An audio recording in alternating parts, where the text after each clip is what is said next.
the transformation process has also greatly inspired you with systems creation, how to connect people together, networking. Could you tell me more about that? Well, back when I was in the Peace Corps in Colombia, 1966 to 1968, way back in the dark ages, you know, before most of the people watching this were born, probably, I was trained by a group of applied anthropologists who went to Vietnam under CIA contract in 1957, and they developed a methodology to understand, do a mapping of how communities function and also how to make interventions. So over the years, since I retired, I've taken this training that I got, which was amazing training, and I use that for designing the best game on earth. And a lot of the work I do is meeting with different groups and helping them understand this mapping process. So that's something I really enjoy doing, so that we can all see more efficiently and effectively how we can do these changes much more rapidly together, because you can find leverage points of transformation. The reason for writing the Butterfly book was that I realized that humanity as a whole needs a whole new story.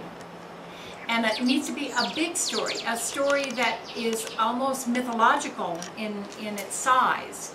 Because when a civilization goes through a transformation, the biggest challenge is to find a new story, something that makes sense to all the people in the civilization, that gives a sense of new purpose and meaning to their lives. I did a study of the 4 major revolutions of recent history, the American, French, Soviet, and Chinese revolutions, and I found that they all had 5 elements that were in common. And that was that new people started to appear that had new ideas or new ways of thinking, and some new skills and talents too, whether it's healing abilities or, you know, I don't know, just a lot of different new abilities. So new people, and then new story. A new story is a new interpretation of reality. I mean, reality is infinite and eternal. Then we make up stories about it, and then we think that our stories are reality, but they're not, you know. And they're just part of reality. They're our interpretation, our story about reality. And then based on the story we tell about reality, we play what I call a new game. And the new game is when you have a new way of thinking. For example, if you think that there's not enough to go around and the universe is an unfriendly place, you play a very different game than the one you play, the game of life that you play, if you realize we're all one, we're all in this together. There's no such thing as, you know, a separation between us. We're all one infinite mind, co-creating a reality together, and let's make it a much more interesting and enjoyable one. That's a very different reality to be living in. It's a different story to tell about reality. So when you tell that story, then it becomes, how can I help you? How can we serve each other? So, I mean, there's a wonderful myth among the people in the South Sea Islands of the earth. They have a myth of heaven and hell. And hell is when you walk into a room and there are banquet tables in the room and everybody is sitting around these beautiful tables piled with beautiful food, but they're all starving to death because the chopsticks that they eat with are 5 feet long and they can't pick up the food and put it into their mouths. Well, heaven is exactly the same scene. You walk into the room, people sitting around the tables, but everybody's happy and well fed because the people have learned to feed each other across the table. So that is, I think, a tremendously beautiful and important story for us to remember. It's when we feed each other and really support and nurture each other to be all we can be, that we will create the world that we all dream of deep in our souls. And I really do think we all share some very deep sense of a new possibility. And you know, you'll find a lot of people have given up. They are very cynical. But you know, cynicism, it happens when people once had hope, and the hope was burned. It was hurt, and you don't want to trust again. You don't want to believe again because you don't want to go through that horrible feeling of disappointment. But you know, that's where we can each support each other in getting up one more time. Because it's not how many times you fall down, it's how quickly you learn to get up once you've fallen down. And we can help each other. You don't lift the person up, let the person get themselves up, but you can say, I know you can do it, I believe in you. You can really stand there and just be support for them. And I think that together we can also design the new world. I mean, I've done my part, I think, in terms of the stuff I've put on the Best Game on Earth website, the bestgame.org. And what we have now is we get to, you know, those people who feel drawn to this game, we can help to spread it in a way that it can reach a lot more people very quickly. So. Do you have any suggestions what everybody, each one of us, can do in his daily lives, little changes, in order to connect more with themselves, with nature, and to make a difference? That's what I think people love, to make a difference. Yeah. I think you're right. I think people do love to make a difference. And the real, I think each one of us has the opportunity to keep asking, what kind of person do I want to become? What kind of a world civilization do I want to create? How do I want to be with my friends? How do I want my friends to be with me? And just breathe deeply, feel your heart, feel your feet on the ground, know that we're here forever. You know, we're going to have a lot of time to get good at this, and just do your best. I think the game rules of the Best Game on Earth are quite helpful.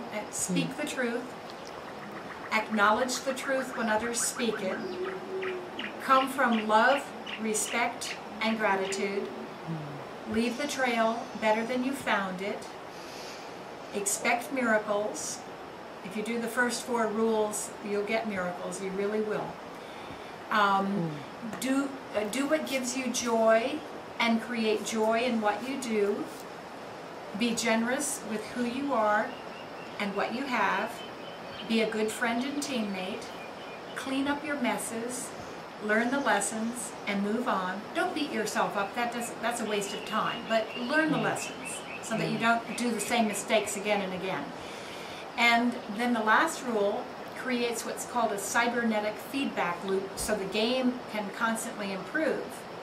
And that is, if you have an idea for how to improve the game, share it. And that's it. Those are the covenants here in the Garden of Paradise, too. Those are the rules that we play by. And so the idea here in the Garden of Paradise is basically to create a little microcosm of the global vision we have, so that we can do it and live it and be it as well as we possibly can in this little microcosm, which is so beautiful and getting more beautiful. I mean, we have our prime directive is more beauty, more food, more fun, more joy. And that what I've told the workers, the guys working with us, is we're creating something here that we would feel super good if this happened all over the world. Just to do our part here, and then trust that other people are waking up and will do their parts to make their little piece of the world more beautiful as well. And that one day we'll all look around and go, wow, what a beautiful world we have, and how much more beautiful it's become since we all woke up and began, you know, living a new story, a new game. You know. Do you feel, with all the people that already have woken up, are reconsidering our world, we have maybe made already a significant change? In a sense, we have maybe already reached that tipping point, or what is your feeling? I call it, we're in the whoosh. We're in the whoosh. Whoosh. You know, something amazing is going on. something is amazing. I mean, and the more we feel gratitude, I think gratitude is kind of like plugging in, and then you get the next, and you just keep getting more and more, and then there's more and more to be grateful for. And that when 10 years from now, we'll look back and go, my God, oh wow, it's changed so much. Now, there are all kinds of things that are problematic in the world right now. I think that we need to tell the truth about what's going on and have as accurate a map of current reality as possible. No, let's not lie to ourselves. There are many challenging difficulties right now on Earth. We could destroy our species, you know, it's possible. And it's like the flag again, you know, it's like this flag. That's the driver to wake us up so that we can get it right. We have an opportunity to do something, as I said before, I don't think humanity has ever done before. And so I'm holding that we have made that decision somehow collectively, and that's why we're all here. So now we're in the process of getting the job done. And let's just make it a lot of fun, you know, really celebrate our successes. So if people want to come and visit us in the Garden of Paradise, you can take a look at gardenofparadise.net. And we do have some volunteer programs. We also have some 3 rental units right now that people can stay in. And we have a lot of good conversations here. So you're welcome, and we look forward to seeing you again, Megumi, and hopefully some of the people who watch your blog might feel moved to come and visit us, or at least read about us. And then whatever you can do or dream you can, begin it. Boldness has genius, power, and magic in it. That's a quote from Goethe. Beautiful. Is that what keeps you inspired on the journey? Or what is it that keeps you most motivated, inspired? I find inspiration in just all over the place, you know. I think the more you begin to really realize we're here forever, you know, and we're here forever, and it's infinite, and the whole universe wants us to succeed, because we carry on Earth here something very important for something that's way bigger than Earth. I really do believe that we're going through something that involves all of creation.